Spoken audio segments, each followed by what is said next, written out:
यह एक लेखक के द्वारा लिखी गई एक काल्पनिक कहानी है। यह आपके मनोरंजन के लिए बनाया गया है। एपिसोड 16। मिहिर अपने सामने बैठी लड़की को बहुत गौर से देख रहा होता है। उसे लगता है जैसे वो इस लड़की को जानता है। अचानक मिहिर को कुछ याद आता है और वो बोल पड़ता है, तुम आलिया हो। मिहिर के मुंह से ये सुनकर वो लड़की हैरान हो जाती है, लेकिन अपने हाव भाव को संभालते हुए उस लड़की ने कुछ देर मिहिर को देखा और धीरे से कहा, आई एम नॉट आलिया। उद्धरण चिन्ह। फिर उस लड़की ने धीरे से अपनी गर्दन नीचे की और मिहिर से पूछा, क्या तुम मिहिर हो? उद्धरण चिन्ह। मिहिर हल्के से मुस्कुराया और बोला, yes that's right, I am Mihir, और अगर मैं गलत नहीं हूं तो तुम आलिया हो। इसके साथ ही मुझे अब ये समझ भी आ रहा है कि मैं इस कमरे में कैसे पहुंचा हूं। शायद इसके पीछे हमारे बड़े हैं। उस लड़की ने सिर्फ मिहिर की ओर देखा, लेकिन उससे कुछ नहीं कहा। मिहिर को पूरी तरह से यकीन है कि उसके सामने बैठी लड़की आलिया है, पर वह लड़की ना जाने क्यों इस बात को मानने में थोड़ा झिझक रही है। वो लड़की अपने पूरे बदन को बड़े गौर से देख रही होती है, जैसे कि वो जानना चाहती हो कि कल रात मिहिर ने उसके साथ कुछ किया तो नहीं। उसे इतना परेशान देखकर मिहिर मुस्कुराते हुए कहने लग, मुझे नहीं लगता कि तुम्हें इतना परेशान होने की जरूरत है। कल रात हमारे बीच कुछ भी नहीं हुआ है, तुम कुछ भी गलत मत समझो। उद्धरण चिन्ह। ये सिर्फ मिहिर कह ही नहीं रहा बल्कि महसूस कर पा रहा है। उसे पूरा यकीन है कि उन दोनों के बीच कुछ भी नहीं हुआ है। इतने सालों से जो मिहिर ने अपने आप को बचा कर रखा हुआ है वह अभी वैसा ही है। उसे अपने शरीर में किसी भी तरह की अजीब फीलिंग महसूस नहीं हो रही है। वह पूरी तरीके से कंफर्टेबल है। पिछली रात उन दोनों के बीच कुछ भी नहीं हुआ है। मिहिर की बात सुनकर उस लड़की को भी यकीन हो जाता है कि उन दोनों के बीच कुछ नहीं हुआ है। उस लड़की ने अपना सिर नीचे झुकाया और कुछ देर सोचने के बाद वापस से अपना सिर ऊंचा किया और खुद को काम डाउन करने लगी, और उसने धीरे से कहा, सॉरी, मुझसे गलती हुई है, मुझे पता है कि मैंने थोड़ा ज्यादा ही रिएक्ट कर दिया। इतना कहकर वो लड़की वहां से उठकर गई और सामने पड़े अपने कपड़े उठाकर वॉशरूम की ओर चली गई। थोड़ी देर बाद जब वो लड़की बाहर आई तो मिहिर ने देखा कि उस लड़की ने प्रोफेशनल कपड़े या यूं कहें कि बिजनेस सूट पहना हुआ है, जो कि उस पर काफी ज्यादा अच्छा भी लग रहा होता है। अब उसे देखकर यह कहना गलत नहीं है कि वह काफी अच्छे घर की लड़की है और एक इज्जतदार फैमिली से बिलोंग करती है। मिहिर उस लड़की को ही देख रहा होता है और कुछ देर के बाद उसने देखा कि उस लड़की ने एक नंबर डायल किया और दूसरी तरफ से कॉल उठा लिए जाने के बाद उसने कठोर आवाज में कहा, अंकल राजू, प्लीज आप अभी अभी के होटल के टॉप फ्लोर पर आ जाए और हाँ, मुझे जल्द से जल्द पापा से बात करनी है। उद्धरण चिन्ह। उस लड़की ने कॉल एंड किया और मुड़कर मिहिर की तरफ देखा। उसके एक्सप्रेशन में कोई बदलाव नहीं आए है। वह कठोर भाव से मिहिर को ही घूर रही है। जब मिहिर ने उसके एक्सप्रेशंस देखे तो उसने नोटिस किया कि वह थोड़ी डरी हुई भी नजर आ रही है। वह किसी भी तरह से इस बात को ऐसे ही नहीं जाने देने वाली है। वो गिव अप करना नहीं चाहती है।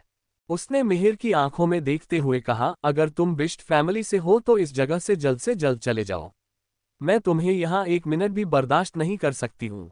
ये होटल मून नाइट है और यह कपूर फैमिली की प्रॉपर्टी है और मैं। मिहिर को उसका रवैया बिल्कुल भी अच्छा नहीं लगा, इसलिए उसने भी थोड़ा गुस्से में उस लड़की को बीच में ही रोकते हुए कहा, अगर मैं गलत नहीं हूं तो इस होटल का 76% शेयर बिष्ट फैमिली को बिलोंग करता है, तो मुझे नहीं लगता कि यह होटल सिर्फ तुम्हारा है। ये होटल मेरी फैमिली का है, क्योंकि इसमें तुम लोगों से ज्यादा यानी कि 76% शेयर मेरी फैमिली का है। वो लड़की गुस्से में अपने पैर पटकते हुए खिड़की के पास चली गई। कुछ ही देर में मिहिर भी वॉशरूम से अपना हाथ मुंह धो आया और धीरे धीरे उस लड़की के पास चला गया। वो लड़की वहां खड़ी बाहर जलती हुई लाइट्स को देखे जा रही है, जो उस अंधेरी रात में भी काफी चमक रही है। उस लड़की ने गुस्से में अपनी उंगली मिहिर की तरफ करते हुए कहा, मेरे साथ इस तरह से बॉसी बिहेव करने की कोई जरूरत नहीं है। हम में से किसी ने भी किसी को खरीद कर नहीं रखा है, तो थोड़ा सही तरीके से बात करो और अगली बार मेरी ये बात जरूर याद रखना। फिर उसने अपना हाथ नीचे कर लिया और आगे कहा, तुम सच में ऐसी बातें कैसे कर सकते हो? इस वक्त उसे गुस्सा और इरिटेशन फील हो रहा है। उसे ऐसा लग रहा है जैसे कि यह आदमी उसे बेइज्जत कर रहा है, जिसकी वजह से उसके दिल में कड़वाहट बढ़ने लगी। वह धीरे से गई और साइड में लगे सोफे पर बैठकर अपनी हील्स पहनने लगी। मिहिर को समझ में नहीं आया कि वह कैसे इस लड़की का गुस्सा शांत करे। उस लड़की को बस अपने लिए बहुत बुरा लग रहा है। मिहिर को समझ आ रहा है कि जिस तरह से उन दोनों के पिता ने उन्हें मिलाने की कोशिश की है और उनके साथ जो भी किया है वो कोई सही तरीका नहीं है। मिहिर को अब उन पर थोड़ा गुस्सा आने लगा, लेकिन उसने खुद को शांत किया और उस लड़की की तरफ बढ़ने लगा। वह जैसे ही उस लड़की के पास पहुंचा, वह कुछ कहने ही वाला होता है कि तभी डोर बेल की आवाज सुनाई दी। उसने डोर की तरफ इशारा करते हुए कहा, पहले हमें देखना चाहिए कि दरवाजे पर कौन है और इस समय बाहर क्या हालात है। उस लड़की ने शांत आवाज में कहा, मुझे लगता है कि यह अंकल राजू है। ये कहते हुए उसने अपने लिप्स को दबा लिया और दरवाजा खोलने के लिए आगे बढ़ गई। दरवाजा खोलते ही उसने देखा कि सामने एक बूढ़ा आदमी खड़ा हुआ है जिसके हाथ में कुछ बैग रखे हुए हैं। उसने सिर झुकाया और बहुत ही धीमे से कहा, मैम, सर ने मुझसे ये करने के लिए कहा था। उन्होंने ये भी कहा है कि यह उनके और मिस्टर बिस्ट के बीच का एग्रीमेंट है। सो आपको इस तरीके से रिएक्ट करने की कोई ज़रूरत नहीं है। आप कुछ ज्यादा ही गुस्सा कर रही है। वह आगे कुछ कहने वाला होता है कि आलिया ने उन्हें रोकते हुए कहा, क्या मेरे पापा पागल हो गए हैं? उद्धरण चिन्ह। वह लड़की अचानक ही गुस्से से भर गई है। क्या कोई और आसान तरीका नहीं है जिससे मैं किसी को जान सकूं? क्या इस तरीके से किसी को मिलाने की कोई जरूरत पड़ती है? ये कितना एम्बैरेसिंग है इस तरीके से।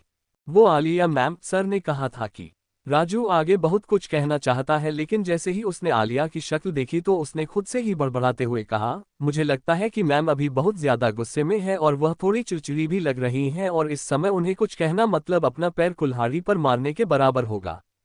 राजू अंकल के हाव भाव से आलिया को साफ समझ में आ गया कि वह क्या कहना चाहते हैं। उन्हें यह अच्छे से पता है कि आलिया को बचपन से ही बड़े ही लाड प्यार से बड़ा किया गया है।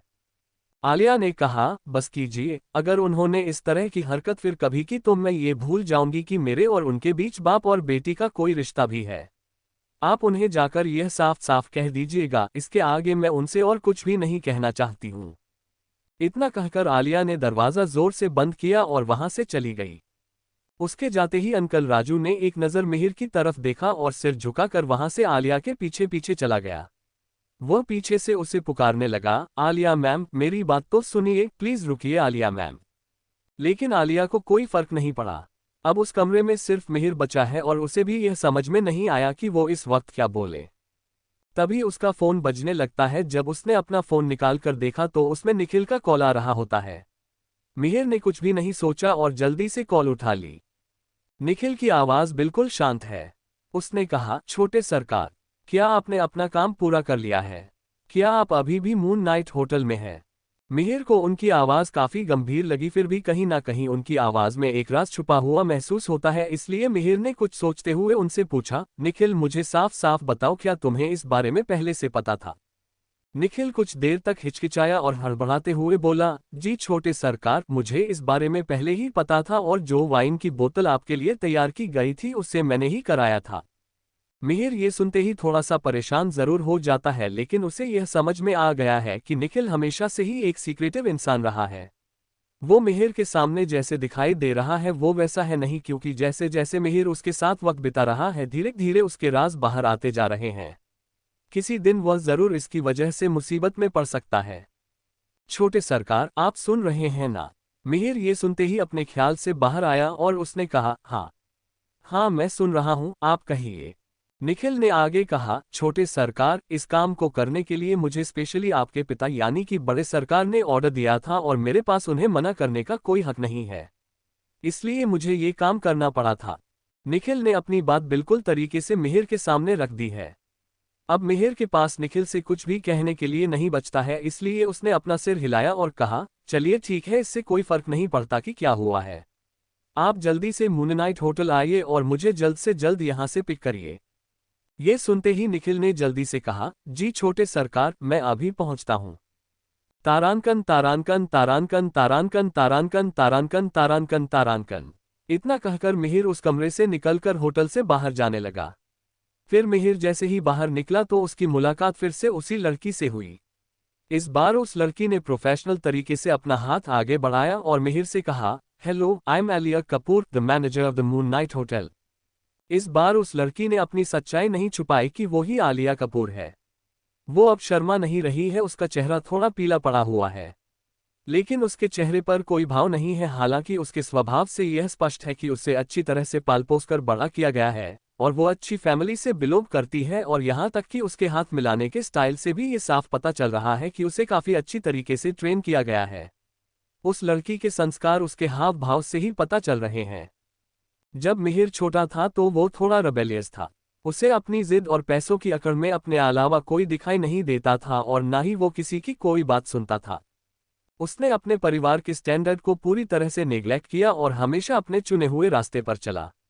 वो कभी भी अपने फैमिली ट्रेडिशन और रिस्ट्रिक्शन को फॉलो नहीं करता था। वो हमेशा अपनी मनमानी किया करता। इसी बीच उससे एक ऐसी गलती हुई जिसकी माफी उसके परिवार वालों के पास नहीं थी। इसी वजह से मिहिर को उसके परिवार ने सजा दी थी। उसे इस तरीके से पनिश किया गया कि उससे सारी फैमिली रिसोर्सेज छीन लिए गए, जिससे उसे चीजों और लोगों की वैल्यू समझ आ जाए। एक तरह से कहा जाए तो उसका घमंड तोड़कर रख दिया था। अब मिहिर अपनी उस गलती से बहुत कुछ सीख चुका है। जिस तरीके से उसकी पास्ट लाइफ रही वो कभी भी दोबारा उस तरह से नहीं जीना चाहता है। इसलिए उसने अचानक से आलिया कपूर का हाथ पकड़ लिया और मुस्कुराकर कहा, it's a pleasure to meet you even if it's in this way. लेकिन अगले ही पल आलिया ने अपना पैर उठाया और बुरी तरह से मिहिर के पैर पर किक किया। उसने अपना हाथ पीछे खींच लिया और कहा, हाँ बट मुझे नहीं लगता है कि मैं तुम जैसे लड़के से दोबारा मिलना चाहूंगी। तारांकन तारांकन तारांकन तारांकन तारांकन तारांकन तारांकन। तो क्या होगा कहानी में आगे? क्या मिहिर आलिया की इस हरकत से नाराज होगा या उसे नजरअंदाज कर देगा? क्या आलिया सिर्फ मिहिर की पिछली बातों की वजह से उससे नफरत करती है या बात कुछ और है? एपिसोड 17। आलिया गुस्से में मिहिर से कहती है, मैं तुम जैसे लड़के से कभी दोबारा मिलना नहीं चाहूंगी। इतना कहकर आलिया वहां से चली जाती है। वहीं मिहिर उसे जाते हुए देख रहा है। आलिया के हिट करने का भी उस पर कोई फर्क नहीं पड़ा। तभी एक कार अचानक से उसके सामने आकर रुकी। उसने देखा तो वो कार उसे जानी पहचानी सी लगी। तभी निखिल ने कार का विंडो डाउन किया और धीरे से कहा, छोटे सरकार आइए चले यहां से। मिहिर चुपचाप जाकर कार में बैठ गया। कुछ दूर चलने के बाद मिहिर ने निखिल को देखते हुए हल्की सी मुस्कुराहट के साथ कहा, निखिल पटवाल, तुम्हें इस बारे में काफी पहले से पता था और तुमने मुझे इस बारे में कभी भी नहीं बताया। क्या मैं जान सकता हूं ऐसा क्यों किया तुमने? निखिल ने सिर झुकाकर कहा, छोटे सरकार मुझे माफ कीजिएगा लेकिन मैं अब भी बड़े सरकार के लिए काम करता हूं। अगर मैं आपसे कुछ भी कहता तो उनको बुरा लगता। उसके चेहरे पर एक अलग किस्म की मुस्कान है और उसने आगे कहा, अगर छोटे सरकार और आलिया मैम इतने जिद्दी नहीं होते तो मुझे नहीं लगता कि बड़े सरकार और कपूर जी को इस तरह से आपको मिलाना पड़ता। वो जरूर आपको एक सही तरीके से एक दूसरे से मिलवाते। मिहिर ने ध्यान से निखिल को देखा और कहा, ठीक है, जब आपके पास सारे जवाब हैं तो मुझे कुछ कहने की जरूरत नहीं है। मिहिर ने सोचा, अब वक्त आ गया है कि मैं अपने मिशन पर फोकस करूं। 2 साल न ही एक लंबा समय है और न ही कम, लेकिन मुंबई जैसी बड़ी सिटी में सारे बिजनेस को हैंडल करना एक बड़ा टास्क है और मुझे अपनी फैमिली का भी नाम रोशन करना है जिससे वो अपना नाम अपने काम से बना पाए। इस काम को करने के लिए उसे काफी ज्यादा प्लानिंग की जरूरत है, इसलिए वो इस वक्त थोड़ा परेशान भी है। निखिल ने रियरव्यू मिरर में मिहिर की तरफ देखा और कहा, छोटे सरकार, मैंने सुना है कि किसी ने पहले से ही आपके सेल फोन चिप को बदल दिया है, क्या मैं सही हूं? आप जानते हैं? मिहिर हैरान हो गया, लेकिन उसके चेहरे पर उसने अभी भी एक शांत और एकत्रित भाव बनाए रखा जैसे कुछ हुआ ही न हो। निखिल ने कहा, कोई फर्क नहीं पड़ता कि छोटे सरकार क्या करते हैं, वह कितने सेक्रेटिव है, लेकिन मुझे पता चल ही जाएगा। पूरे मुंबई शहर में ऐसा कुछ भी नहीं है जिसे मैं नहीं जानता। क्या ऐसा है? गुस्सा करने के बजाय मिहिर ने हंसते हुए कहा, फिर तुमसे मेरा एक सवाल है। निखिल ने मुस्कुराते हुए कहा, पूछिए छोटे सरकार। मिहिर ने सीधा उनकी ओर देखते हुए पूछा, क्या तुम मुंबई की फेमस गायक दिविजा के बारे में जानते हो?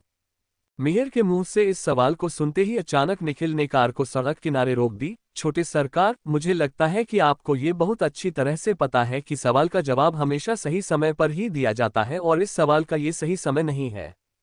हाँ, मिहिर ने मुस्कुराते हुए कहा, आप सही कह रहे हैं। हालांकि हमारी सिचुएशन को ध्यान में रखते हुए मैंने आपसे जो सवाल पूछा है उसका समय गलत नहीं है। उसने अपनी तेज नजरों से निखिल की तरफ देखा जो रियरव्यू मिरर से उसे ही देख रहा है। उसने कहा, अगर मैंने तुमसे कोई सवाल पूछा है तो तुम्हें जवाब देना चाहिए। इस समय मिस्टर निखिल को बहुत सी ऐसी चीजें महसूस हुई जो उन्हें इससे पहले कभी भी महसूस नहीं हुई। बिष्ट परिवार के इस लड़के को संभालना उतना आसान नहीं है जितना उसने सोचा था। असलियत में मिहिर अब भी काफी कुछ अपने अंदर छिपाए हुए हैं जिसके बारे में पता लगाना आसान नहीं है। इस तरह के एहसास ने निखिल को पूरी तरह से घेर लिया। अब उसे कुछ गड़बड़ी महसूस होने लगी। मिहिर ने कहा, निखिल, हर किसी के पास 2 चॉइसेस होती है, अब ये तुम पर है कि तुम क्या चूज करते हो। पहला, क्या हम एक साथ काम कर सकते हैं?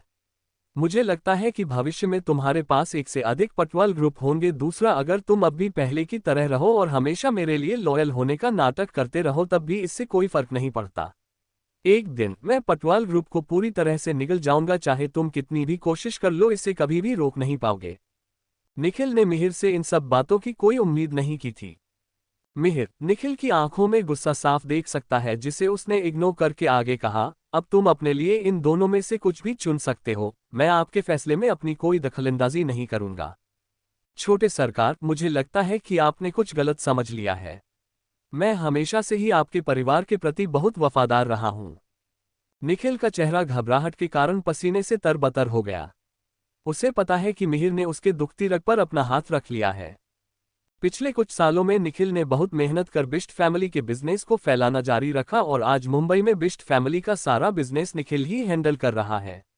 उसने इस बिजनेस को बनाने में दिन और रात एक कर दिया।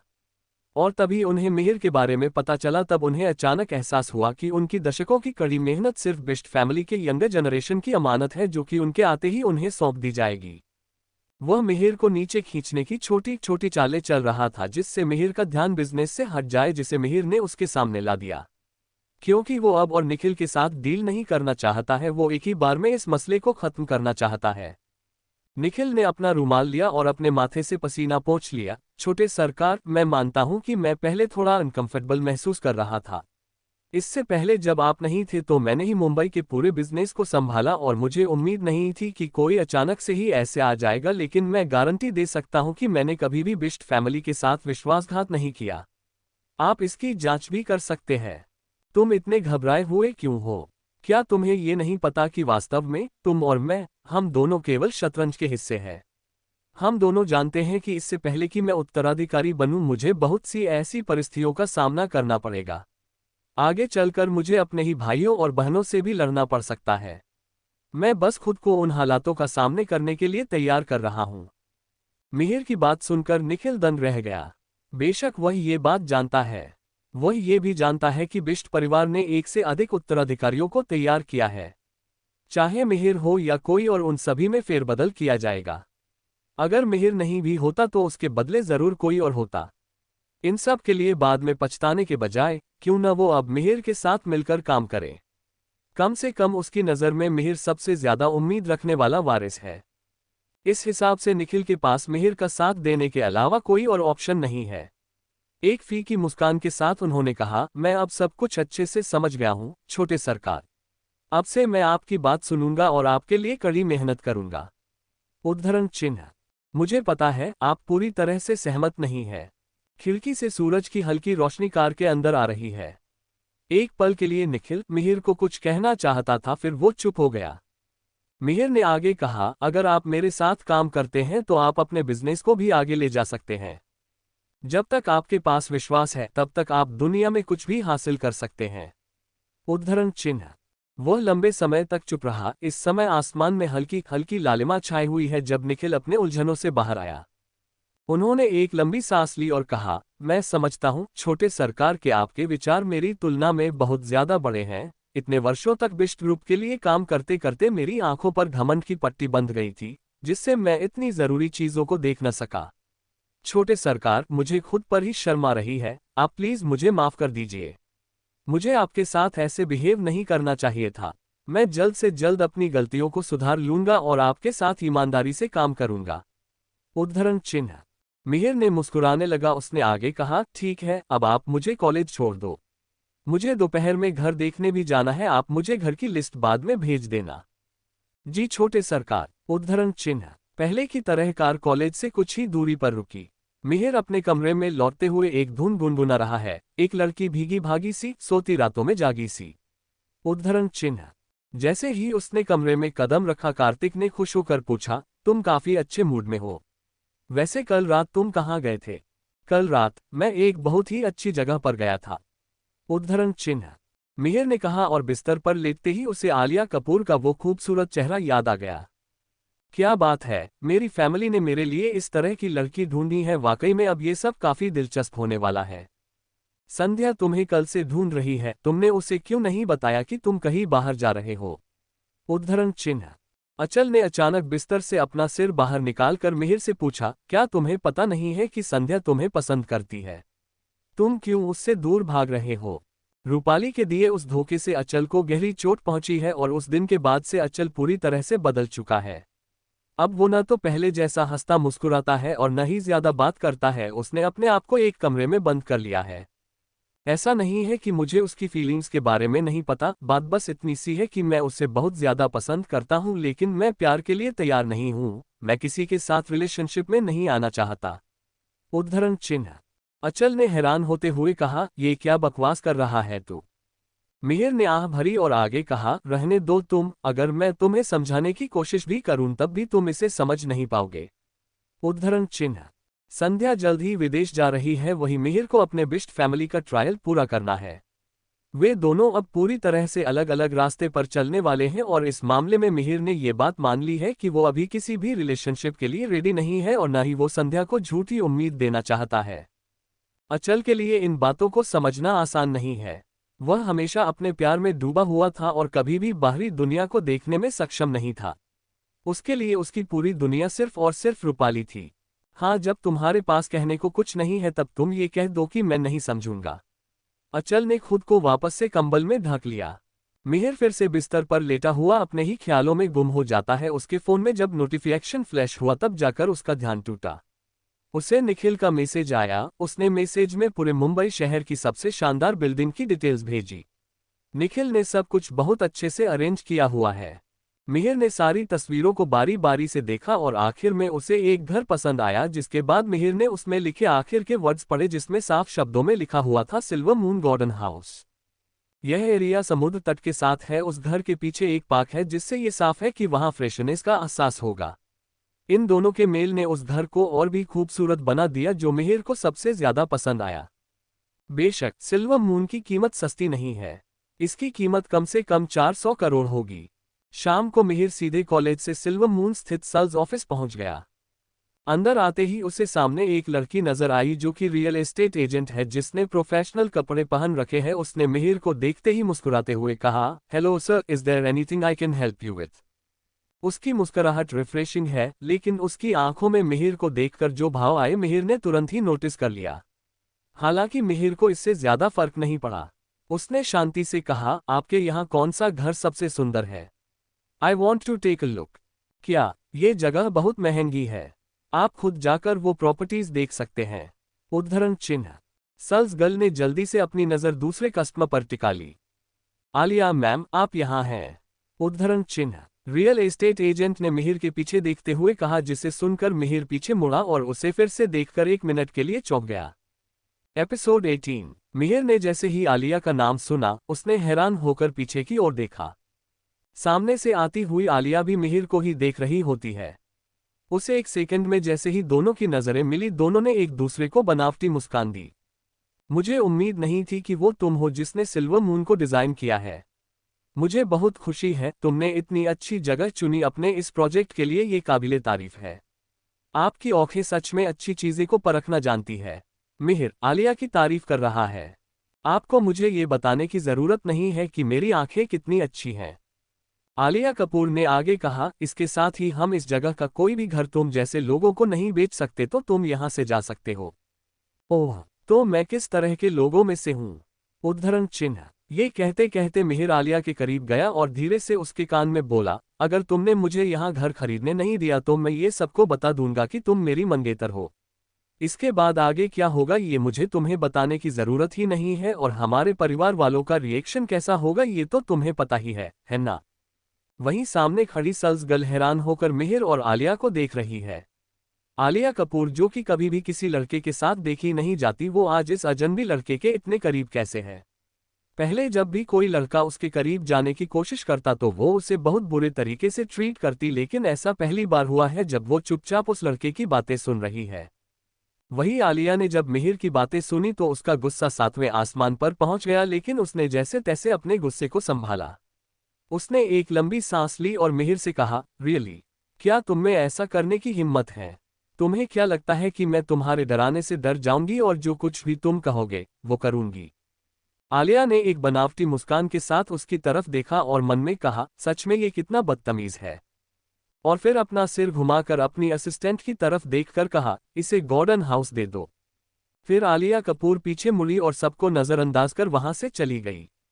वहीं मिहिर मुस्कुराकर आलिया को जाते हुए देखकर सोच रहा है, नॉट बैड, कुछ तो बात जरूर है इस लड़की में। उद्धरण चिन्ह। गॉर्डन हाउस, क्या मैंने सही सुना? ये पूरे सिल्वर मून में आलिया के डिजाइन किए हुए घरों में से सबसे अच्छा घर है। ये घर द गॉर्डन हाउस, जिसकी कीमत 400 करोड़ है। पहले इसकी कीमत सिर्फ 200 करोड़ थी, लेकिन अब इसकी कीमत बढ़कर 400 करोड़ है। उस रियल स्टेट एजेंट ने मिहिर को ऊपर से नीचे तक देखते हुए सोचा, देखने में तो काफी गरीब लग रहा है, ये कैसे इस घर को अफोर्ड कर पाएगा। लेकिन अपने बॉस की बात मानते हुए वो लड़की आगे बढ़ी और मिहिर से बोली, आइए सर, मैं आपको लेकर चलती हूँ। रियल स्टेट एजेंट मिहिर को लेकर घर के लिए निकल गई। कुछ ही देर में वो लोग लोकेशन पर पहुंच गए। कार से निकलते ही मिहिर उस घर के सामने खड़ा है और ये घर बेहद खूबसूरत है। घर 2 हिस्सों में बना हुआ है। नीचे एक बड़ा सा पूल बना हुआ है, जहां एक बड़ा सा गार्डन एरिया है, जिसे देखकर ही ऐसा लग रहा जैसे वो जगह बादलों और धुंध से भरी है। वो पूरा गार्डन सफेद गुलाब के फूलों से सजा हुआ है। पूरा बगीचा सफेद पत्थरों से बना हुआ है और उन्हीं पर से रास्ता भी जा रहा है, जो उसकी खूबसूरती को और भी बढ़ा रहा है। यहाँ तक कि सीढ़ियों को भी बारीकी से तराशा गया है। मिहिर ने 360 डिग्री पर घूमकर उस घर को अच्छे तरीके से देखा। वो जितना देख रहा है उतना ही तारीफ करने पर मजबूर होता जा रहा है। इसमें कोई आश्चर्य नहीं कि इसे गार्डन हाउस कहा जाता है। ये वास्तव में एक बहुत अच्छा गार्डन है। इसे देखकर किसी की भी सांसें रुक सकती है। ये नज़ारा सच में बहुत ज्यादा सुंदर है। ये घर लगभग 20,000 स्क्वायर फीट में फैला हुआ है और अगर आप सच में इसे खरीद सकते हैं तो कॉन्ट्रैक्ट पर साइन करें और पेमेंट कर दीजिए। रियल स्टेट एजेंट हैरानी से मिहिर की ओर देख रही है। उस एजेंट को लगा कि मिहिर के पास इतने पैसे नहीं होंगे कि इस गार्डन हाउस को खरीद पाएगा, इसलिए वो उसे घूर घूर कर देख रही है। वह पहले से ही अपना मन बना चुकी है कि मिहिर के पास इस घर को खरीदने के लिए पैसे नहीं हैं। मिहिर को उसके बर्ताव से कोई फर्क नहीं पड़ा। वह मुस्कुराया और बोला, क्या यहाँ कोई और रियल स्टेट एजेंट है जो मुझे इस प्रॉपर्टी को खरीदने में मदद कर सके? उद्धरण चिन्ह। हाँ सर, लेकिन आपको ये घर बेचना मेरी जिम्मेदारी है। आपको दूसरों को परेशान करने की जरूरत नहीं है। रियल एस्टेट एजेंट को ज्यादा कुछ बताने में इंटरेस्ट नहीं है, लेकिन मुझे तुम्हारा एटीट्यूड सही नहीं लग रहा है। मैं नहीं चाहता कि तुम मेरी इसमें कोई मदद करो। रियल स्टेट एजेंट को गुस्सा आया और वो मिहिर को घूरते हुए कहने लगी, आप होते कौन हैं मुझसे ये कहने वाले? आपको पता भी है कि ये घर कितने का है? ये घर बहुत महंगा है और मुझे डर है कि आपके पास इतने पैसे होंगे भी या नहीं, क्योंकि आपके हुलिये से मुझे ऐसा नहीं लग रहा कि आप ये घर खरीद भी सकते हैं। आप बस मेरा वक्त जाया कर रहे हैं। उसकी आवाज में गुस्सा और बदतमीजी साफ सुनाई पड़ रही है। आज घर देखने के लिए ज्यादा लोग वहां नहीं आए हैं। वहां सिर्फ कुछ वर्कर्स और सेल्स स्टाफ मौजूद है जो एक दूसरे से इस बिल्डिंग के बारे में ही डिस्कस कर रहे हैं और डिटेल्स दे रहे हैं। लेकिन उस एजेंट की आवाज सुनकर और मिहिर की शक्ल देखते ही उन्हें पता चल गया कि यहाँ क्या हो रहा है। तभी उस लड़की के सीनियर में से एक लड़का वहां आया और बोला, सर, हम यहाँ टाइम वेस्ट करने के लिए नहीं आए हैं। अगर आपके पास और कोई सवाल है तो आप हमसे पूछ सकते हैं और अगर आप चाहें तो आप हमारे ब्रोशर को भी देख सकते हैं। इससे आपको चीजों को समझने में दिक्कत नहीं होगी। उद्धरण चिन्ह। उसने एक फ्लायर को बाहर निकाला और उसे मिहिर के हाथों में रख दिया। हालांकि मिहिर ने वो ब्रोशर नहीं लिया। इसके बजाय उसने धीरे सी अपनी जेब से अपना ब्लैक कार्ड बाहर निकाला और उस लड़के से कह, पहले इस पर एक नजर डालें और बताइए मुझे आगे क्या करना है। सबका ध्यान ब्लैक कार्ड पर गया। कार्ड को देखते ही एजेंट के हाव भाव में और भी ज्यादा हैरानी दिखाई देने लगी। उसने अपना कांपता हुआ हाथ बढ़ाया। वो मिहिर के हाथ से लेकर उस ब्लैक कार्ड का टेस्ट करना चाहती है। हालांकि मिहिर ने पहले ही उस ब्लैक कार्ड को अंदर रख दिया और कहा, क्या आप सभी को अभी भी डाउट है कि मैं इसे खरीद सकता हूं या नहीं? उद्धरण चिन्ह। सबकी नजर ब्लैक कार्ड पर टिक गई। जैसे ही लीडर की नजर उस ब्लैक कार्ड पर पड़ी तो उसे तो यकीन ही नहीं हुआ। ब्लैक कार्ड में कितने ज्यादा पैसे होते हैं ये उनमें से किसी को भी नहीं पता है। सभी सेल्स पर्सन्स उसके सामने खड़े हो जाते हैं और ब्लैक कार्ड को ही घूरने लगते हैं। वही पहले जो रियल स्टेट एजेंट उससे बदतमीजी कर रही थी, उसका चेहरा पीला पड़ गया और उसने अपने कांपते हाथों से उस ब्लैक कार्ड को लेने की कोशिश की, लेकिन मिहिर ने उसे वो कार्ड नहीं दिया। हालांकि मिहिर को अभी भी ये घर सबसे ज्यादा पसंद आया है। 1 मिनट चुप रहने के बाद उसने अचानक कहा, मैं उस गार्डन हाउस को खरीदना चाहता हूं। उद्धरण चिन्ह। शुरुआत में उस रियल एस्टेट एजेंट का चेहरा चमक उठा। सर, आप सच में जानते हैं कि आपके लिए क्या अच्छा है? वो आगे बढ़ने ही वाली होती है कि मिहिर ने उसे रोक दिया। मुझे किसी ऐसे इंसान की जरूरत नहीं है जो मेरे पहनावे से मुझे जज करे, इसलिए मुझे तुम्हारी जरूरत नहीं है। उद्धरण चिन्ह। मिहिर ने उससे दूर जाते हुए एक लड़की की तरफ देखा और उसे अपने पास बुलाया। आप यहाँ आओ। मिहिर उस लड़की से कह रहा है जो उन सबके पीछे खड़ी है। उस लड़की की आवाज करने की हिम्मत भी नहीं हुई। वो धीरे धीरे आगे बढ़ी और बोली, सर, मैं आपके साथ यहाँ जो भी हुआ उसके लिए भी सॉरी। क्या आप कॉन्ट्रैक्ट बनाने और उसे कंप्लीट करने में मेरी मदद कर सकती है ताकि मैं जल्दी से उसे साइन कर सकूं? मिहिर ने साफ साफ कहा, अगर आप कर सकती हैं तो इस प्रोसेस को जल्दी से करने में मेरी मदद करें। उसके बाद मैं इस घर को खरीद लूंगा और उसका पेमेंट कर दूंगा, और अगर यह पॉसिबल नहीं है तो इसके बारे में भूल जाओ। मैं कर सकती हूँ। लड़की को आखिरकार एहसास हुआ कि जो अपॉर्चुनिटी उसके सामने है वो लाइफ में बार बार नहीं आते हैं। उसे मिहिर की बात जल्दी ही समझ में आ गई। वो जल्दी से गई और कॉन्ट्रैक्ट के पेपर तैयार कर उसने मिहिर को सौंप दिए। मिहिर ने जल्दी से कॉन्ट्रैक्ट पर अपने साइन किए और उसका पेमेंट कर दिया। सारा प्रोसेस बहुत ही जल्दी खत्म हो गया। वो लड़की मिहिर को देखकर मुस्कुराते हुए बोली, थैंक यू सर, आपने मेरे इस साल के अचीवमेंट और टारगेट को पूरा करने में बहुत बड़ी हेल्प की, उसके लिए आपका बहुत बहुत धन्यवाद। मिहिर का मकसद यही है कि वो जितना हो सके उन लोगों की मदद करे जो लोग किसी को उनके कपड़ों से जज न करते हो, जिसमें वो इस वक्त कामयाब हो गया है। वहीं दूसरी ओर खड़ी वो गुस्सैल एजेंट रोनी सूरत के साथ ये सब देख रही है। उसके लिए ये कहा जा सकता है कि वह इस वक्त अपनी किस्मत पर रोना चाहती है, लेकिन उसकी आंखों से आंसू नहीं निकल रहे। इतने बड़े ऑर्डर को उसने अपनी ही गलती से गंवा दिया। जैसे हाथ को आया और मुंह न लगा। वह अब इसे किसी भी तरह से ठीक नहीं कर सकती है। यहां तक कि अगर उसने 100 बार अपनी गलती के लिए माफी मांगे तो भी कोई तरीका नहीं है कि मिहिर उसे अब कोई भी काम दे।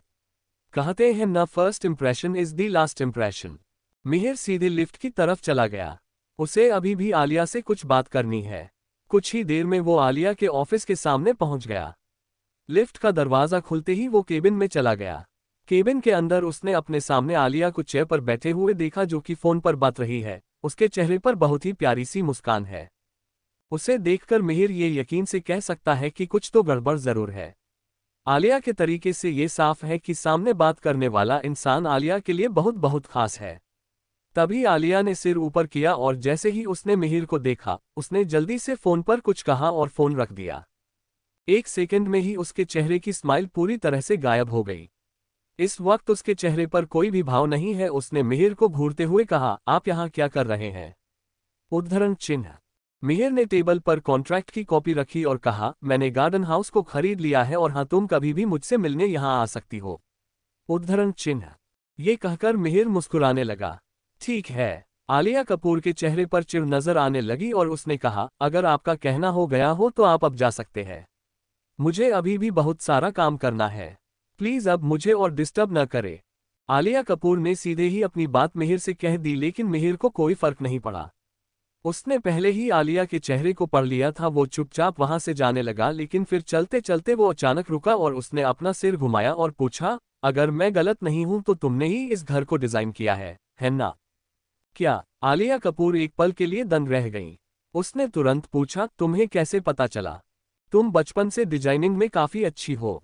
प्राइमरी स्कूल में भी तुमने बहुत से घर डिजाइन किए हैं।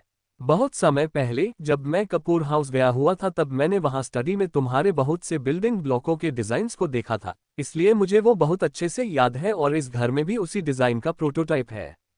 जहां तक मुझे याद है, जिस घर को तुम अपने सपने में देखा करती थी तुमने उसे ही इस घर के रूप में सच किया है। इतना कहकर मिहिर कमरे से बाहर चला गया। आलिया कपूर को कुछ भी समझ नहीं आया। वो अब भी अपने टेबल पर पड़े ब्रोशर को देख रही है और उसके दिमाग में बस यही ख्याल है, मिहिर को आज तक सब याद है। तारांकन तारांकन तारांकन। तो क्या होगा आगे? मिहिर ने इस घर को ही क्यों खरीदा? क्या चाहता है मिहिर आलिया से? कौन था वो शख्स जिससे आलिया बात कर रही है? मिहिर और आलिया बचपन से एक दूसरे को जानते हैं। जानने के लिए सुनते रहिए हमारे साथ।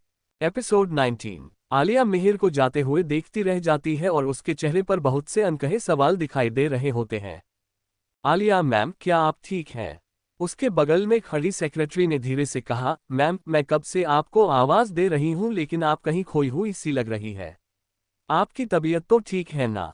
वहीं आलिया अभी भी सामने टेबल पर पड़े ब्रोशर को देखकर सोच रही है कि क्या ये सच है कि जो गार्डन हाउस उसने डिजाइन किया है वही उसके सपनों का घर है। एक ऐसा सपना जिसे उसने बचपन में देखा था, एक ऐसा सपना जिसे वह बड़ी होकर पूरा कर सकती थी, और आज वो सपना उसके सामने है। ये सपना उसकी यादों में है, जो उसके जहन में इस कदर बसा हुआ है कि उसने इसे आज सच कर दिखाया। लेकिन उसे ये बिल्कुल भी उम्मीद नहीं थी कि मिहिर को ये सब अब भी याद होगा। आलिया कपूर तुरंत होश में वापस आ गई और उसने हड़बड़ाते हुए कहा, हाँ मैं ठीक हूँ, वो मैं बस कुछ चीज के बारे में सोच रही हूँ। उद्धरण चिन्ह। किसी ने सच में इस गार्डन हाउस को खरीद लिया। सेक्रेटरी ने कॉन्ट्रैक्ट पेपर को देखते हुए कहा। आलिया ने तुरंत ही उसे लिया और उसे अपने ड्रावर में रख दिया। हाँ, किसी ने इसे ले ही लिया है। उसे इस तरह देखकर सेक्रेटरी चुप हो गई, उसने कोई और सवाल नहीं किया। तारांकन तारांकन तारांकन तारांकन तारांकन। दूसरी तरफ मिहिर पहले ही सिल्वर मून से बाहर निकल चुका है, क्योंकि अब उसने घर ले लिया है तो अब वो बिल्कुल बेफिक्र हो चुका है। लेकिन अब वक्त आ चुका है कि वो दूसरे मैटर्स के बारे में सोचना शुरू कर दे। वो कुछ सोच ही रहा है कि तभी उसका मोबाइल बजने लगा। घर के पुराने चौकीदार की आवाज फोन के दूसरे छोर से आई। छोटे सरकार, मैंने सुना है आपने सिल्वर मून में एक घर खरीदा है, आखिर बात क्या है? क्या आपको मिस आलिया पसंद है? उद्धरण चिन्ह। क्या? मिहिर एक पल के लिए पूरी तरह से हैरान हो गया। उसे लगा कि इस तरह से किसी पर हर पल नजर बनाए रखना भी सही नहीं है। उसे बहुत अजीब लग रहा है। क्या श्याम अंकल, आप कुछ भी बोलते हैं? ये सच में बहुत अच्छी बात है कि आपको वो पसंद है। अंकल श्याम बहुत खुश है, उसने आगे कहा। छोटे सरकार, अगर वो आपको सच में पसंद है तो हम आपके रिश्ते की बात आगे बढ़ा सकते हैं। मैं आपके पापा से इस बारे में बात करूंगा। ये आप क्या बोलते जा रहे हैं? मुझे उसमें कोई दिलचस्पी नहीं है। उद्धरण चिन्ह। मिहिर उनकी तेजी से देखकर पूरी तरह से हैरान है। और हाँ, आप प्लीज डैड से इस बारे में कुछ भी मत कहिएगा, मैं नहीं चाहता कि वो इस रिश्ते से किसी भी तरह की कोई उम्मीद रखें। फिर उसने कुछ सोचकर कहा, एक्चुअली अंकल बात यह है कि हम दोनों के बीच इस तरीके का रिश्ता होना काफी मुश्किल है। छोटे सरकार, अगर आपको ऐसा लगता है तो आलिया के साथ आपकी मंगनी तोड़ने का सिर्फ एक ही तरीका है कि आप अपने मिशन में फेल हो जाएं। इस तरह से आपको और आलिया को एक दूसरे से शादी नहीं करनी पड़ेगी, और अगर आप ऐसा नहीं कर सकते तो आप भूल जाइए कि ये मंगनी कभी टूटेगी। मिहिर साफ महसूस कर सकता है कि फोन के दूसरी तरफ अंकल श्याम मुस्कुरा रहे हैं। ठीक है, ये कुछ ऐसा है जिसे मिहिर चाहकर भी नहीं मान सकता। इसलिए उसने कहा, ठीक है, तो फिर आप अभी कुछ दिन इसे छुपा लीजिए। मैं बस इतना कहना चाहता हूँ। अंकल की आगे की बात सुने बिना मिहिर ने तुरंत ही फोन रख दिया। इस वक्त उसका दिमाग बहुत ज्यादा खराब है। वह इस वक्त कहीं जाकर अपना मूड ठीक करना चाहता है, इसलिए उसने ड्रिंक करने की सोची। उसने मुंबई में एक फेमस बार पर जाकर कुछ देर एंजॉय करने का प्लान बनाया और उस जगह के लिए निकल गया। तारांकन तारांकन तारांकन तारांकन तारांकन तारांकन। जैसे ही मिहिर वहां पर पहुंचा उसने देखा कि सामने कुछ बॉडीगार्ड्स खड़े हुए हैं। मिहिर उनके पास गया और अपनी आईडी दिखाकर अंदर चला गया। जब वह अंदर गया तो देखा कि वह पूरी जगह कलरफुल लाइट से जगमगा रही होती है। एक तरफ कुछ लोगों के बैठने के लिए जगह है, वहीं दूसरी तरफ बार काउंटर है और सेंटर में कुछ लोग म्यूजिक की धुन पर झूम रहे हैं। वह धीरे से बार काउंटर की तरफ बढ़ गया और वहां एक सीट लेकर बैठ गया। इस जगह पर बहुत अच्छे से म्यूजिक सुनाई दे रहा है, जो एक वार्म और जॉयफुल फीलिंग दे रही है। उस जगह काफी अंधेरा है, जिससे किसी को भी पहचानने में मुश्किल हो सकती है। मिहिर वहां पर बैठा ही है कि तभी उसके बगल में एक लड़की आकर बैठ गई। उस लड़की ने ब्लैक कलर का ड्रेस पहना हुआ है। उसने अपनी नजर उठाई और मिहिर को गौर से देखने लगी। फिर उसकी तरफ देखकर मुस्कुराते हुए कहने लगी, क्या आप मेरे साथ ड्रिंक कर सकते हैं? मिहिर ने कुछ देर सोचा कि आखिर एक औरत कितना ही पी सकती है, इसलिए वो ड्रिंक करने के लिए मान गया। उसने पूछा, क्या पीना पसंद करेगी आप? लड़की ने मुस्कुराते हुए कहा, जो आपको पसंद हो वही ऑर्डर करते हैं। मिहिर ने कहा, मैं इतना पीने का शौकीन नहीं हूं और ना ही इसके बारे में ज्यादा कुछ पता है, तो तुम ही बताओ तुम्हें क्या पसंद है। लड़की ने मुस्कुराते हुए कहा, लेट्स ट्राई टेकीला शॉट्स। उस लड़की की आंखें ऐसी है कि जैसे वह अपने शिकार को देख रही हो। मिहिर इस वक्त उसके लिए एक शिकार से बढ़कर कुछ नहीं है। मिहिर ने एक गिलास में अपने पॉकेट से पैसे रखकर बारटेंडर की तरफ सरका दिया। उसने उस लड़की के लिए एक टकीला शॉट और अपने लिए बियर ऑर्डर किया। उस लड़की ने उस गिलास से कुछ पैसे उठा लिए और अपने पास रखकर मिहिर की तरफ देखने लगी। मिहिर ने ये चीज नोटिस की, लेकिन वो ऐसे जता रहा जैसे उसने कुछ देखा ही नहीं। बड़ी सी मुस्कान के साथ उस लड़की ने पूछा, यहाँ आने का रीजन? बारटेंडर ने उनकी ड्रिंक उन्हें दी। मिहिर ने बियर का गिलास उठाया और मुस्कुराते हुए बोला, बस मेरा मूड थोड़ा खराब था, इसलिए मैं यहाँ वक्त बिताने आया हूँ ताकि मेरा मूड थोड़ा ठीक हो सके। यहाँ आने के बाद से कुछ हद तक उसका मूड ठीक भी हो गया। बार में बहुत अच्छा म्यूजिक बज रहा है। रंगी सारी गुलाबी चुनरिया री, रंगी सारी गुलाबी चुनरिया री, मोहे मारे नजरिया सांवरिया, हाँ मोहे मारे नजरिया सांवरिया। रंगी सारी गुलाबी चुनरिया री, रंगी सारी गुलाबी चुनरिया री, मोहे मारे नजरिया सांवरिया। उस लड़की ने एक ही बार में शॉट गटक लिया और वापस से पूछा, तुम्हें देखकर लगता है तुम अभी कॉलेज गोइंग स्टूडेंट हो। तुम्हारे जैसे रिच एंड हैंडसम लड़के को क्या परेशानी हो सकती है? क्या मेरे चेहरे पर परेशानी नजर आ रही है? मिहिर ने धीरे से एक सिप लेते हुए कहा। वह धीरे धीरे ड्रिंक को एंजॉय कर रहा है। वह ऐसी जगहों पर ज्यादा ड्रिंक नहीं चाहता है। वही उसकी बगल में बैठी लड़की शॉट्स पर शॉट्स गटके जा रही है। उस लड़की ने जिस तरीके का परफ्यूम लगाया है वह काफी ज्यादा सेडेक्टिव है। वो लड़की मिहिर के बारे में क्यों इतना जानना चाहती है और उसके करीब जाने की कोशिश कर रही है। ये सब देखकर मिहिर को अच्छा महसूस नहीं होता है और वो थोड़ा अलर्ट भी हो गया। मुझे ऐसा लग रहा है कि मैं जबरदस्ती तुम्हें बात करने के लिए फोर्स कर रही हूँ। फिर उसने आहें भरते हुए कहा, लिटिल बॉय, ये अच्छी जगह नहीं है बच्चों के लिए, तुम्हें जल्दी से यहाँ से चले जाना चाहिए। वह उठी और एक हाथ से उसने मिहिर के शोल्डर पर टैप किया। वही उसका दूसरा हाथ मिहिर की जेब की तरफ जा रहा है, जिसे मिहिर ने तुरंत ही बीच में रोक दिया और कहा, रुक जाओ, मेरे पास पैसे नहीं है। जब उस लड़की ने मिहिर की बात सुनी तो कुछ देर के लिए वह हैरान रह गई। दोनों एक दूसरे को उसी तरह घूरने लगे। कुछ देर बाद वापस से वह लड़की अपने होश में आई और बोली, क्या तुम मजाक कर रहे हो? उद्धरण चिन्ह। मिहिर मुस्कुराया और बोला, पहले मुझे ऐसा लगा था कि तुम सिर्फ ड्रिंक करना चाहती हो, पर मुझे ये बिल्कुल भी अंदाजा नहीं था कि तुम एक चोर निकलोगी। मिहिर की हंसी फीकी पड़ गई। उसने कहा, मेरा कोई और इरादा नहीं है, लेकिन मुझे तुम्हें ऐसे देखकर अच्छा नहीं लग रहा। और मैं ये भी जानता हूं कि यह सब तुम्हारे लिए भी आसान नहीं होगा और मैं तुम्हें और ज्यादा परेशान भी नहीं करना चाहता। इसलिए अब तुम यहां से जा सकती हो। मिहिर ने अब भी उसका हाथ पकड़ा हुआ है और उसे खुद से दूर करने की कोशिश कर रहा है। उस लड़की ने अपने दोनों हाथ अपने सीने पर बांध लिए और मिहिर की तरफ देखने लगी। लड़की के हाथ ने अचानक ही उस लड़की ने मिहिर के ऊपर अटैक किया। मिहिर ने उसका हाथ पकड़ लिया और उसके पीठ से लगा दिया। वो उसके करीब गया और धीरे से मुस्कुराते हुए कहने लगा, मुझे हैरानी हो रही है कि इतनी खूबसूरत लड़की चोर कैसे हो सकती है। उद्धरण चिन्ह। वो लड़की मिहिर को अजीब तरीके से घूरने लगी, तुम्हारे जैसे बड़े बाप की औलाद को कुछ भी नहीं पता है। तुम लोग सिर्फ यहाँ पर पैसे बर्बाद करने आते हो और ऐसे की लड़कियों के पीछे अपने पैसे वेस्ट करते हो। तुम लोगों को इससे कोई फर्क नहीं पड़ता कि हमारे जैसे गरीब लोग जिए या मरे। ऐसा लग रहा है जैसे इस लड़की ने सच में बहुत दुख झेला है और बहुत बुरे दिन देखे हैं, जिसके जिम्मेदार यहाँ के ही कुछ रईस लोग हैं। उसके जैसे कपड़े पहने हुए लोगों का और आम लोगों की कोई तुलना नहीं है। लेकिन मिहिर उन सब से बिल्कुल अलग है। उसका उन लोगों से कोई ताल्लुक नहीं है, क्योंकि उसने भी इस तरह की लाइफ को जिया है जिसमें उसे एक एक पैसे की कीमत अच्छे से पता है। मिहिर ने पिछले कुछ साल एक आम इंसान की तरह बिताए हैं।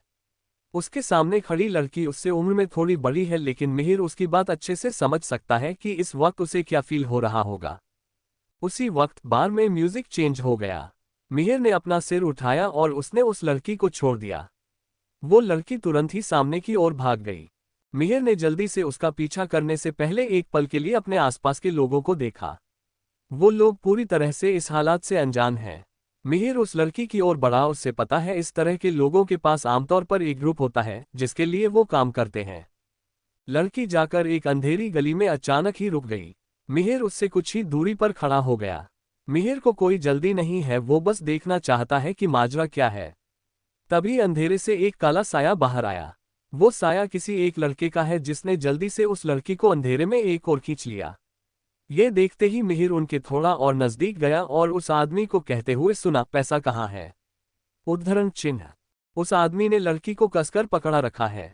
लड़की दर्द से चिल्लाई, मैं आज पहली बार उस लड़के से मिली हूँ। उसे काफी ज्यादा पता है, इसलिए हमारा प्लान फेल हो गया है। जिसे सुनते ही उस आदमी ने अपना हाथ उस लड़की को मारने के लिए उठाया। वो उसे बुरी तरह से थप्पड़ मारने ही वाला होता है कि अचानक से ही रुक जाता है।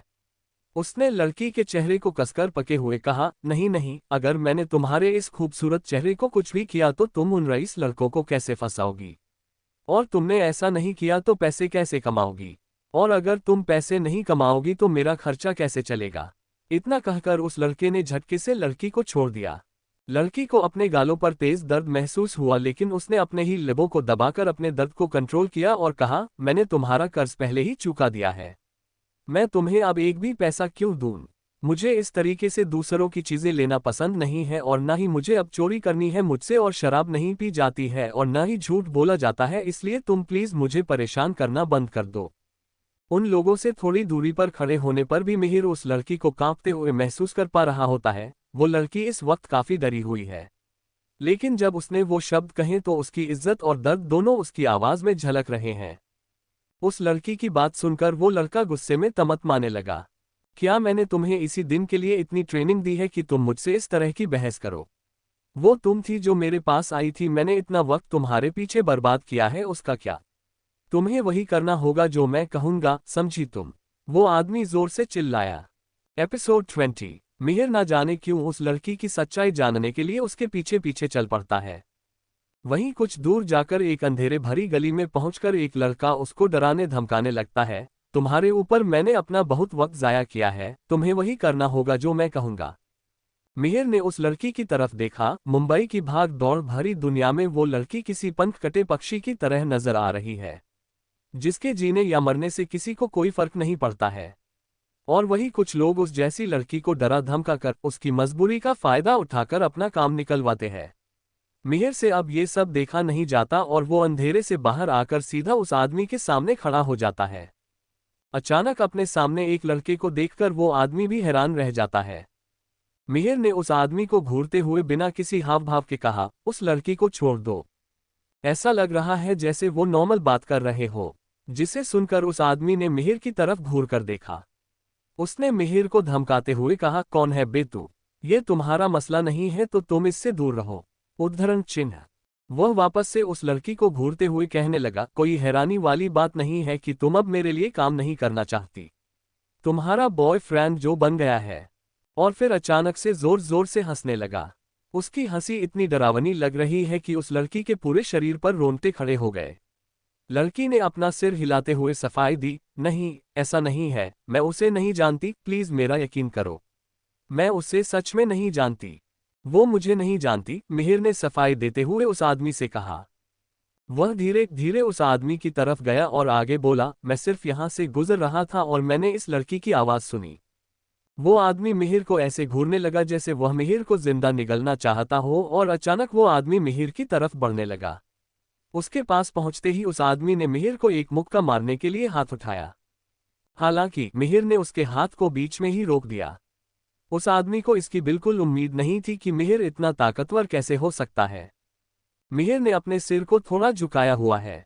उसने उस आदमी की मुट्ठी को अचानक से ही मोड़ दिया। मिहिर उसकी तरफ मुड़ा और उस आदमी पर हमला कर दिया। उस आदमी ने मिहिर की तरफ से इतने स्ट्रांग एक्शन की उम्मीद नहीं की थी। साथ ही मिहिर ने अपनी अगली चाल चली। उसने अपनी कोहनी उठाए और आदमी के गले में तेजी से वार किया और मौके का फायदा उठाकर मिहिर ने एक के बाद एक घुसा उस आदमी के चेहरे पर जड़ दिया। मिहिर ने देखा कि वो लड़की वहां से भागने की फिराक में है, तो उसने तेजी से उस लड़की के हाथ को पकड़ लिया और कहा, मत भागो, तुम्हें कुछ नहीं होगा, मैं तुम्हें बचा सकता हूं। वो लड़की डर की वजह से भागने लगी थी, लेकिन तभी मिहिर के शब्दों ने उस पर किसी जादू की तरह असर किया और वो उस पर भरोसा करके वहीं रुक गई। कभी कभी शब्दों में भी जादू होता है, ये बात आज साफ हो गई। वही मिहिर की मार से जैसे ही वो आदमी नीचे झुका, मिहिर ने अपनी टांगों से उसके पेट पर जोर से लात मारी और अगले ही पल वो आदमी जमीन पर अधमरा सा गिर गया। मिहिर ने उसे अपनी लात से फिर एक बार मारा, जिससे उस आदमी में फाइट बैक करने की बिल्कुल भी हिम्मत नहीं बची। तो उस आदमी ने अपना एक हाथ खड़ा किया, जैसे अब वो कह रहा हो कि बस इससे ज्यादा मुझे मत मारो। मिहिर उसके पास नीचे बैठ गया और धीरे से बोला, अगर अगली बार मैंने तुम्हें किसी भी लड़की के साथ इस तरह बदतमीजी करते देखा तो समझ लेना कि वो दिन तुम्हारी जिंदगी का आखिर दिन होगा। वो आदमी अपनी बेइज्जती को बर्दाश्त नहीं कर पा रहा है। उसने अपनी उखड़ती सांसों को समेटते हुए कहा, ठीक है, मैं समझ गया। तुम लोग काफी शातिर हो, मैं वादा करता हूं आज के बाद ऐसा नहीं होगा। उद्धरण चिन्ह। वह जैसे तैसे उठा और ठोकर खाते हुए वह उस गली से बाहर भाग गया। उसके बाद वहां मिहिर और वो लड़की रह गए हैं। वो लड़की पहले से अब काफी शांत नजर आ रही है। उसने कई बार अपना मुंह खोला और फिर बिना कुछ बोले ही बंद कर लिया। फिर लड़की ने अपनी उंगली से मिहिर के कपड़ों पर लगे कीचड़ की तरफ इशारा किया, तुम्हारे कपड़े लड़ते वक्त गंदे हो गए हैं। कुछ देर पहले जो उसके हाव भाव थे वो अब काफी बदल गए हैं। उसने कुछ ही देर पहले मौत को अपने करीब से देखा है, जिससे उसके मन में थोड़ा डर अब भी बाकी है। लेकिन मिहिर ने उसकी उस वक्त पर मदद की जब वो खतरे में थी, जिसके लिए वो उसकी शुक्रगुजार है। उसने धीरे से कहा, मेरी जान बचने के लिए तुम्हारा बहुत बहुत धन्यवाद। मैं देख रहा हूं कि अब तुम थोड़ी ठीक लग रही हो। तो क्या तुम मुझे बता सकती हो कि वह जल्लाद आदमी कौन था? मिहिर ने उस लड़की की ओर देखकर पूछा। लेकिन उस लड़की की आंखों में डर दिखाई देने लगी। मिहिर समझ गया कि बेशक तुम भले ही मुझे इसके बारे कुछ मत बताओ, इस बात से मुझे कोई फर्क नहीं पड़ता, लेकिन चलो मैं तुम्हें सेफली घर छोड़ देता हूं। वह लड़की मिहिर को मना करना चाहती है, लेकिन उसने सोचा कि अगर वो आदमी फिर से उसे परेशान करने आ गया तब वो क्या करेगी। इसलिए उसने तुरंत अपना सिर हिलाया, ठीक है, थैंक यू। वो लड़की आगे आगे चलने लगी, वही मिहिर उसके साथ चल पड़ा। कुछ देर चलने के बाद वो लड़की एक बंद सी गली में रुक गई। मिहिर ने सिर उठाकर देखा तो उसके सामने दो दरवाजे हैं। लड़की ने अपने पास से चाबी निकाली और लेफ्ट वाले घर का दरवाजा खोल दिया। दोनों धीरे से अंदर चले गए। घर में घुसते ही मिहिर दंग रह गया। उसने कभी उम्मीद नहीं की थी कि इस छोटे से घर में रहने वाली लड़की का घर इतना साफ सुथरा होगा। उस घर में हर एक चीज उसकी जगह पर रखी गई है, कोई भी सामान फैला हुआ नहीं है। सामने एक बेड लगा हुआ है, उस घर को काफी अच्छे से सजाया गया है। लेकिन उस कमरे में किसी दवाई की स्मेल आ रही है। मिहिर की नाक में जैसे ही ये स्मेल गई, उसने अपने नाक को सिकोड़ लिया, जिसे उस लड़की ने भी नोटिस किया। उसने सफाई दी, ये वोलिनी की स्मेल है। उस आदमी ने कुछ दिन पहले मुझ पर हाथ उठाया था, जिससे मुझे चोट लगी, और उसी को साफ करने और उनका ट्रीटमेंट करने के लिए मैंने कुछ एंटीसेप्टिक और दवा खरीदी है, जिसको यूज करते ही घर में उसकी महक भर गई। और तुम्हें तो पता ही होगा कि दवाइयों की गंध आसानी से नहीं जाती। उसके लिए मुझ जैसी लड़की पर हाथ उठाना कोई बड़ी बात नहीं है। ये उसके और मेरे लिए रोज की बात है। उद्धरण चिन्ह। इस समय मिहिर को पता है कि वो कुछ भी कह ले, वो उस लड़की के दर्द को कम नहीं कर सकता है, इसलिए उसने धीरे से पूछा, तुम करती क्या हो? लड़की एक तरफ गई और किनारे पर लगा एक छोटा सा पर्दा खोल दिया। मिहिर ने देखा कि वहां पर एक छोटा बेसिन है और उस बेसिन के अंदर से तिल के तेल की गंध आ रही है। मिहिर ने इसे गौर से देखा तो बेसिन में कई तांबे की गेंदें हैं और वो काफी ज्यादा चमक रही है। ऐसा लग रहा है कि उन बॉलर्स पर इस अनोखे चमक को पाने के लिए काफी ज्यादा मात्रा में तिल के तेल का इस्तेमाल किया गया है। लड़की ने जल्दी से अपना हाथ बढ़ाया और एक तांबे की बॉल को उठाया। वह अपनी उंगलियों की ताकत का उपयोग करके तांबे के बॉल को बेसिन से बाहर निकलना चाहती है, लेकिन इससे कोई फर्क नहीं पड़ता कि उसने कितनी कोशिश की, वो बॉल उसकी उंगलियों से तुरंत ही फिसल गई। लड़की ने हार मान ली और अपने हाथ धोए। मैं लंबे समय से इसकी प्रैक्टिस कर रही हूँ, फिर भी मैं अब तक इसमें सफल नहीं हुई। मिहिर ये देखकर सोचने लगता है कि यह एक ऐसी लड़की है जो उसे मेहनत करते रहने को इंस्पायर कर रही है। वो लड़की अपने घर की सफाई करने में जुट गई। तुम्हारे हाथ और पैर सही सलामत है तो तुम कोई ढंग की नौकरी क्यों नहीं ढूंढती? इससे तुम्हें अपनी लाइफ को जीने में आसानी होगी, साथ ही तुम्हें इस तरह से खुद को टॉर्चर भी नहीं करना पड़ेगा और न ही वैसा काम करना पड़ेगा जिसके लिए तुम्हारा ज़मीर तुमको गवाही नहीं देता। मिहिर ने पूछा, क्या उस आदमी ने तुम्हें ऐसा करने के लिए मजबूर किया है? उसने नजरें घुमाए और कमरे में रखी बाकी चीजों को देखने लगा। तभी उसने एक फोटो फ्रेम देखा। उस फोटो फ्रेम के अंदर एक सुंदर सी लड़की चेहरे पर एक प्यार सी मुस्कान लिए बैठी है। देखने से लग रहा है कि ये उसी लड़की की पुरानी फोटो है। उस लड़की ने कहा, इसे मत देखो, यह मैं नहीं हूं, यह मेरी छोटी बहन है। मुंबई के ही यूनिवर्सिटी में ये पढ़ाई कर रही है। इसकी फीस काफी महंगी है। मुझे उसकी फीस चुकाने के लिए पैसे कमाने पड़ते हैं। मेरे पास कोई अच्छी जॉब भी नहीं है, इसलिए मुझे ये काम करना पड़ता है। अगर मैंने ऐसा नहीं किया तो वो यूनिवर्सिटी की फीस नहीं दे पाएगी और मैं नहीं चाहती कि उसकी पढ़ाई छूट जाए। मुंबई की यूनिवर्सिटी में पढ़ाई करना कोई आसान बात नहीं है, ये बात मिहिर अच्छे से जानता है। कुछ देर सोचकर मिहिर ने उस लड़की की आंखों में देखते हुए पूछा, तुम उसे एक महीने में कितने पैसे देती हो?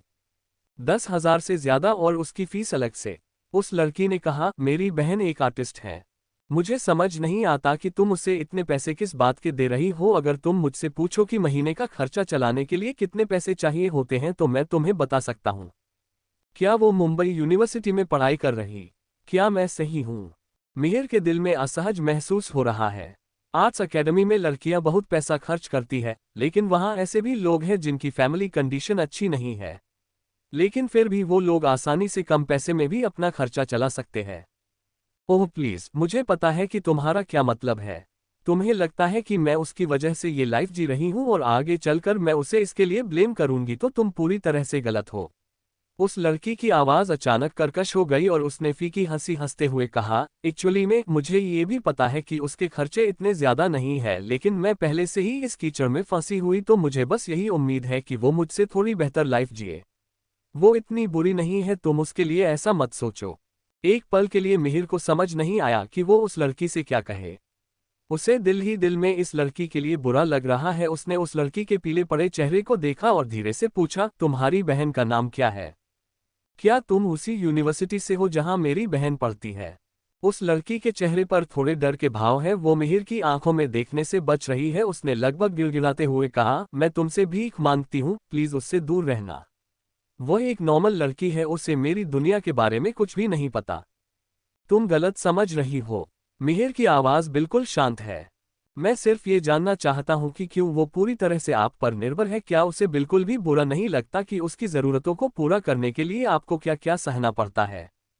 मैं नहीं चाहती कि वो खुद को किसी भी चीज के लिए ब्लेम करे। उसे मेरे काम के बारे में कुछ भी नहीं पता है। मैं नहीं चाहती कि वो मेरे लिए अपनी पढ़ाई को दांव पर लगा दे। तुम भी तो एक स्टूडेंट हो, अगर तुम्हारे साथ ऐसा कुछ हो तो क्या तुम झेल पाओगे? इसलिए तुम्हें समझना चाहिए कि आखिर क्यों मैं उसे इन सब से दूर रखती हूँ। मैंने आज तुम्हारे साथ ड्रिंक भी इसलिए की क्योंकि मैं नहीं चाहती कि तुम इस बनावटी दुनिया का हिस्सा बनो। लड़की ने उस फोटो फ्रेम पर अपना हाथ फेरा। मेरी बहन बहुत अच्छा कर रही है। वह पढ़ाई में हमेशा से बहुत अच्छी रही है। फ्यूचर में उसके पास निश्चित रूप से अच्छी जॉब और करियर अपॉर्चुनिटीज होंगी। इस लड़की ने अपनी जिंदगी की सारी उम्मीद अपनी छोटी बहन से लगाई हुई है। तारांकन तारांकन तारांकन। तो क्या होगा आगे? आखिर कौन है वो लड़की? क्या होगा जब मिहिर को उस लड़की सच्चाई पता चलेगी? जानने के लिए सुनते रहिए हमारे साथ, राइज ज़्यादा देखते रहिए। आगे की कहानी जानने के लिए लाल डिब्बे पर मुक्का मारिए।